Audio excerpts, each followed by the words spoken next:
So good news for anyone looking to switch bank. There is a brand new offer back, and is this one here from HSBC. It is worth £200, which is one of the better offers we've ever seen. They did offer something at the same rate at the end of 2022, but they've had no deals until now in the middle of April 2023. It's the first time they've had an offer this year, same rate at £200. There is also, as I'll get to later on, the potential to get an extra maybe £40 on top of that before you apply, but we'll come back to that. So this video, I'm going to take you through who can get this money and how to do it. In some ways, it's a really easy bank switching offer. In other ways, it might be trickier for you to get it. So let's start off talking about who can get it. Obviously, it's HSBC.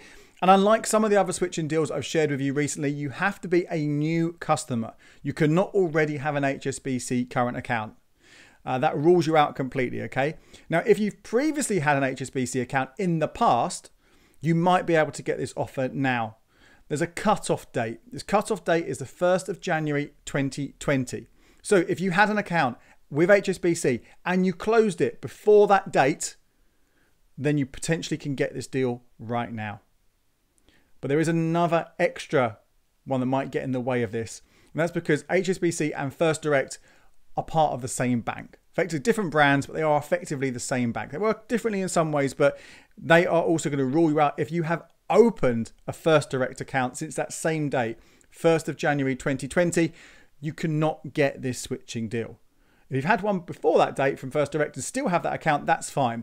But there's just two clear things. So you cannot have had an HSBC account, whether it's closed now, it doesn't matter. You cannot have had an account with HSBC, a current account, since the 1st of January 2020, and you cannot have opened a First Direct account since that same date. Now, interestingly, this has moved forward by 12 months. The offer they ran at the end of last year, that date was 2019. So it could be you weren't eligible before, but you are eligible again.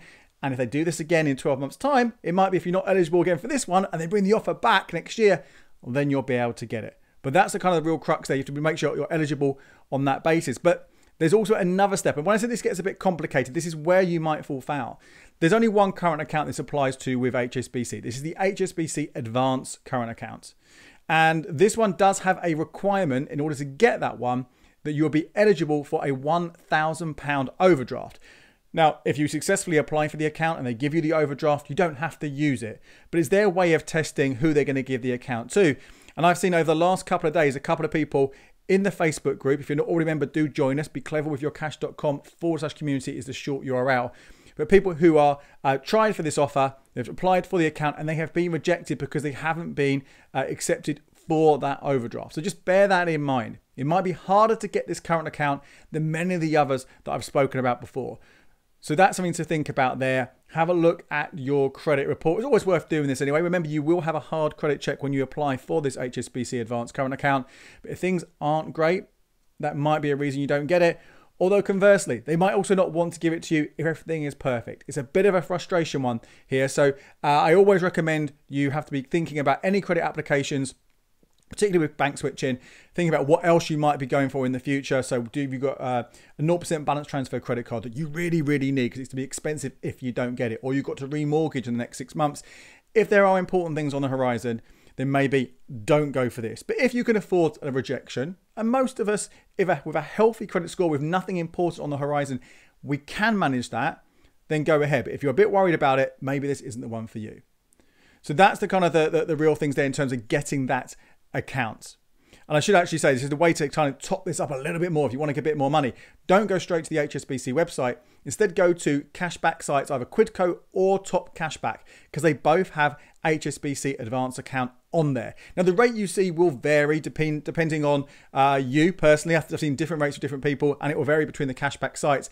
But at the time I'm recording this, when I'm looking at it, I see £38 on Top Cashback, £40 on Quidco. Now, I do have the more premier versions of those cashback sites. I pay an annual or monthly fee on those ones. So that may be why I'm seeing a higher level. Maybe you'll see closer to 30 quid. But either way, apply via one of those sites, get your HSBC Advanced account, hopefully, and then follow these switching conditions.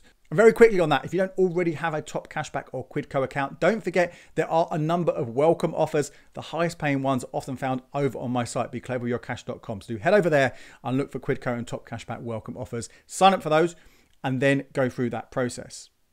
So you've got hopefully applied for this HSBC account. You now have to switch into it. And I can't stress this enough. I stress it every time I've got a video, but I still have comments below, people not sure about this. When you switch, as part of these bank switching offers, you are required to switch from a different bank. So you need an account at somewhere else. Now, this could be your main account right now, but it doesn't have to be. You can have a dormant account, one you've had sitting around that you don't use anymore. And if not, if you don't have extra accounts, you can create an extra account. Some of them you can set up relatively fast and use that for the switch, what I call a dummy current account. I've got a whole video taking you through how they work if you want to watch that one now. So you get this other account that you want to switch over. But what's really important is before you go through this switch process is that you ensure there are either 2 direct debits or 2 standing orders set up on the old account you're going to switch over. Now, if you've already got stuff on there, that's fine. They'll move over with you and they'll come as part of that switch and they'll be active on the new HSBC account. But if you don't, you've got to set them up. And what's interesting about this switch and this switch alone, no other banks allow this, is if you notice I said 2 direct debits or 2 standing orders. Now, you might be unclear about the difference between the two, right? But effectively, a standing order is what you should go for here. It's really, really easy. If you've got a separate savings account, a separate current account, whatever it might be, you can set up a standing order to move £1, £5, £10, whatever it is, every single month from the old current account you're going to switch from to that other account. And then that money moves over. You can have a standing order that comes back. You're just moving your own money very, very simply with no need to set up direct debits. They happen instantaneously. There's no need to wait for that payment to come through. It is the easiest one of all these kind of switches that require some kind of regular payment demonstrated in the old account. So set up those 2 standing orders if they're not there already. Then go through the switching process. Again, I've got whole videos on here about how switching works. Remember, the old account will be closed when you do this. And once that has happened, once the switch has gone through, you also need to deposit £1,500 into the HSBC advance account. In fact, you don't even have to wait for the switch to happen. It's within 60 days of you opening the account. It doesn't have to be in one go, that £1,500. You can do it in smaller sets, 3 times 500, 5 times 300 if you wish. Just bear in mind, and I've had a few people comment on this recently over in the Facebook group, that if you do too many small transactions in a short space of time on a brand new account, it could trigger some sort of anti-fraud, money laundering warnings, and you might have your account suspended. So space them out a little bit if you are going to do it. Don't do it all in the space of 10 minutes. That can look a little bit dodgy.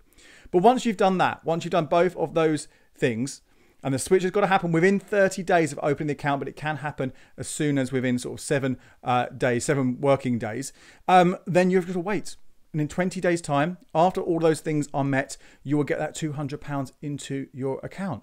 So let's quickly summarize what I've gone through here. This table is from my article over on becleverwithyourcash.com. So if you want to head over there, I'll link to it above as well. That will take you through everything step by step again and all the links.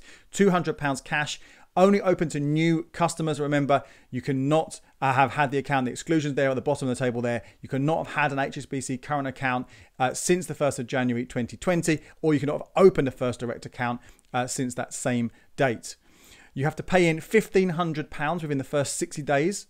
You have to set up 2 direct debits or standing orders and have them move over as part of the switch. And you have to switch from an old bank using the current account switching service. Now, one thing to probably end on here as well is we don't know when this is going to end. At the time it's published, there is no set date for it to go. The one that ran last year was just for about a month or so. So maybe this one could finish by the middle of May, could go on longer, could finish earlier. I will have all the updates over at becleverwithyourcash.com. So keep an eye on all the best deals there and any new bank switching offers. I'll talk about them there before I get them on the channel. My name is Andy Webb. Thank you so much for watching. Make sure you check out these videos here to make the most out of bank switching.